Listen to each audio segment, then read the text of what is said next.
ماہ سیام رمضان المبارک کی آمد ہے۔ اس ماہ سیام کا استقبال تقوی سے، اشتیاق سے، محبت سے کیا جائے۔ جنت تو جنت ہے، لیکن پورے 11 ماہ جنت کی آرائش و زیبائش ہوتی رہتی ہے، صرف ماہ سیام کے استقبال کے۔ ماہ سیام آتا ہے تو جنت کے 8 دروازے کھول دیے جاتے ہیں، اللہ کی رحمتیں بندوں کے بہت قریب ہو جاتی ہیں۔ اللہ کی خاص رحمتیں اس مہینے میں نازل ہونے جا رہی ہیں، تو فرمایا اللہ نے اس مہینے کے روزوں کو فرض قرار دیا ہے۔ جس نے اس مہینے میں کوئی اچھائی کی تو وہ ایسے ہے جس طرح اس نے فرض ادا کیا ہے، یعنی اس مہینے میں ایک نفل ادا کرنے کا، ایک نفلی عبادت کرنے کا، فرض ادا کرنے کے مطابق ثواب ہے۔ اور جس نے اس مہینے میں کوئی فرض ادا کیا تو گویا اس کو 70 فرضوں کا ثواب عطا کیا جائے، تو 70 گنا اجر اس مہینے میں بڑھ جاتا ہے۔ تو رحمتوں کی لوٹ سے لگی ہے نا اس مہینے میں۔ آقا کریم نے ارشاد فرمایا اور وہ صبر کا مہینہ ہے، اور صبر کا ثواب سیدھا سیدھا جنت ہے۔ وَشَهْرٌ يُزَادُ فِيهِ رِزْقُ الْمُؤْمِنِ، اور یہ ایسا بابرکت مہینہ ہے جس میں مومن کا رزق بڑھ جاتا ہے، مومن کے رزق میں اضافہ ہو جاتا ہے۔ وہ نعمتیں جو عام ایام میں اسے نصیب نہیں ہوتی، اس مہینے میں اسے نصیب ہو جاتی ہیں۔ جس نے اس مہینے میں کسی روزہ دار کا روزہ افطار کروایا، اللہ اس کے گناہوں کو معاف فرما دے اور اس کی گردن کو جہنم کی آگ سے آزاد کر دے۔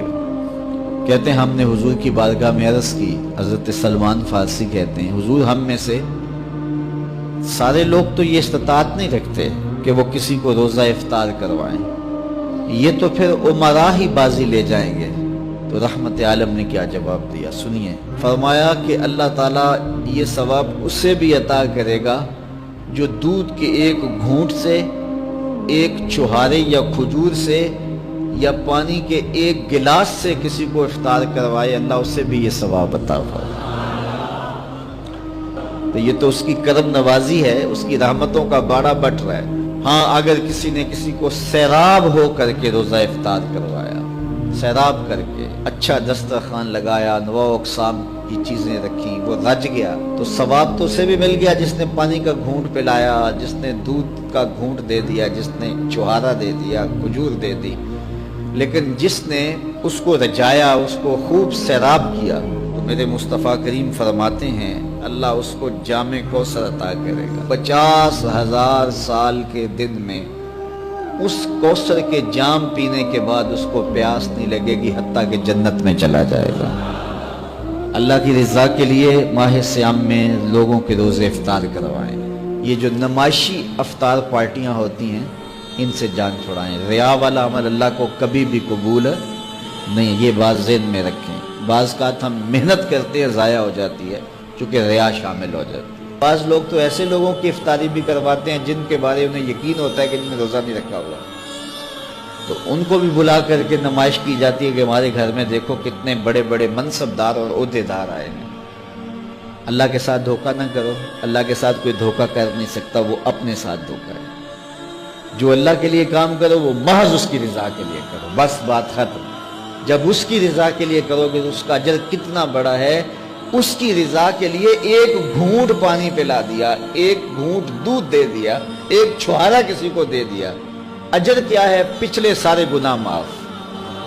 کتنا بڑا اجر ہے، اللہ اکبر۔ لیکن قربانی دی، جان دی، رگوں کا خون نچڑ گیا راہ خدا میں، لیکن یہ تھا میری ناموری بھی ہوگی، تو یہ سب کچھ برباد۔ تو جو بھی عمل کرو محض اس کی رضا کے لیے کرو، اپنے عمل کو ناخالص نہ ہونے دینا۔